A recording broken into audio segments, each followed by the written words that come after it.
உயிர்த்தெழுந்த இயேசு கிறிஸ்துவின் வல்லமை ஊழியங்கள் வழங்கும் வசனப் பெட்டகம்.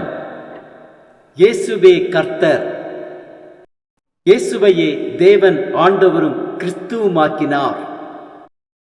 இயேசுவே ராஜாதி ராஜா, கர்த்தாதி கர்த்தா. கிறிஸ்துவே மரித்தோர் மேலும் ஜீவனுள்ளோர் மேலும் ஆண்டவர். கிறிஸ்துவே போதகரும் ஆண்டவருமாயிருக்கிறார். வசனப் பெட்டகத்தின் இன்றைய தின கருப்பொருள் ஜீவன். பாகம் 1. நானே வழியும் சத்தியமும் ஜீவனுமாயிருக்கிறேன், என்னாலே அல்லாமல் ஒருவனும் பிதாவினிடத்தில் வரான். ஜீவனை குறித்ததான வேத வசனங்களை பார்க்கலாம். ஆதியாகமம் 2:7 வாசிக்கிறோம், தேவனாகிய கர்த்தர் மனுஷனை பூமியின் மண்ணினாலே உருவாக்கி ஜீவ சுவாசத்தை அவன் நாசியில ஊதினார், மனுஷன் ஜீவ ஆத்மாவானான். உபாகமம் 30:19-20 வாசிக்கிறோம், நான் ஜீவனையும் மரணத்தையும் ஆசீர்வாதத்தையும் சாபத்தையும் உனக்கு முன் வைத்தேன் என்று உங்கள் மேல் வானத்தையும் பூமியையும் இன்று சாட்சி வைக்கிறேன்.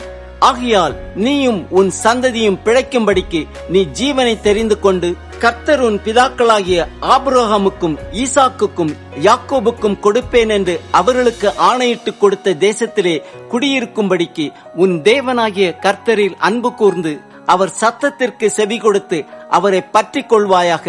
அவரே உனக்கு ஜீவனும் தீர்க்காயுசுமானவர் என்றான்.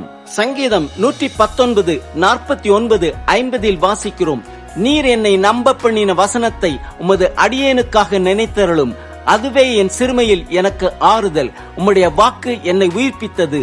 நீதிமொழிகள் 21:21 வாசிக்கிறோம், நீதியையும் தயையையும் பின்பற்றுகிறவன் ஜீவனையும் நீதியையும் மகிமையையும் கண்டடைவான். நீதிமொழிகள் 10:17 வாசிக்கிறோம், புத்திமதிகளை காத்துக் கொள்கிறவன் ஜீவ வழியில் இருக்கிறான், கண்டிப்பை வெறுக்கிறவனோ மோசம் போகிறான். நீதிமொழிகள் 18:21 வாசிக்கிறோம், மரணமும் ஜீவனும் நாவின் அதிகாரத்தில் இருக்கும், அதில் பிரியப்படுகிறவர்கள் அதன் கனியை புசிப்பார்கள். நீதிமொழிகள் 14:27 வாசிக்கிறோம், கர்த்தருக்கு பயப்படுதல் ஜீவ ஊற்று, அதனால் மரண கண்ணிகளுக்கு தப்பலாம். மத்தேயு 6:25 வாசிக்கிறோம், ஆகையால் எண்ணத்தை உண்போம் எண்ணத்தை குடிப்போம் என்று உங்கள் ஜீவனுக்காகவும் எண்ணத்தை உடுப்போம் என்று உங்கள் சரீரத்துக்காகவும் கவலைப்படாதிருங்கள் என்று உங்களுக்கு சொல்லுகிறேன். ஆகாரத்தை பார்க்கிலும் ஜீவனும் உடையை பார்க்கிலும் சரீரமும் விசேஷித்தவைகள் அல்லவா?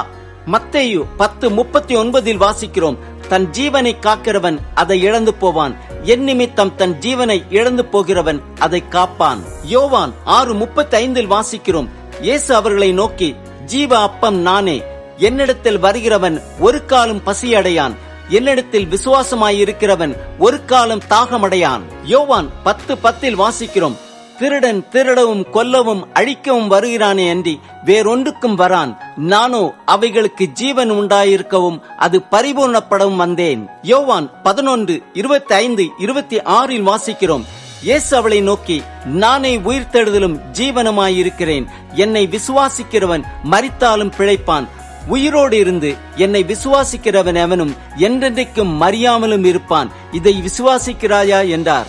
யோவான் 3:16 வாசிக்கிறோம், தேவன் தம்முடைய ஒரே பேரான குமாரனை விசுவாசிக்கிறவன் எவனோ அவன் கெட்டு போகாமல் நித்திய ஜீவனை அடையும்படிக்கு அவரை தந்தருளி இவ்வளவாய் உலகத்தில் அன்பு கூர்ந்தார். யோவான் 15:13 வாசிக்கிறோம், ஒருவன் தன் சிநேகிதருக்காக தன் ஜீவனை கொடுக்கிற அன்பிலும் அதிகமான அன்பு ஒருவரிடத்திலும் இல்லை.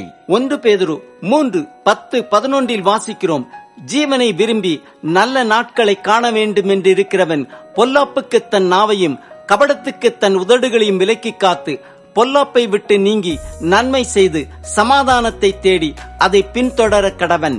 ஆம், நானே வழியும் சத்தியமும் ஜீவனுமாயிருக்கிறேன் என்று சொன்ன இயேசு கிறிஸ்துவினிடம் நம்மை நாமே அர்ப்பணிப்போம்.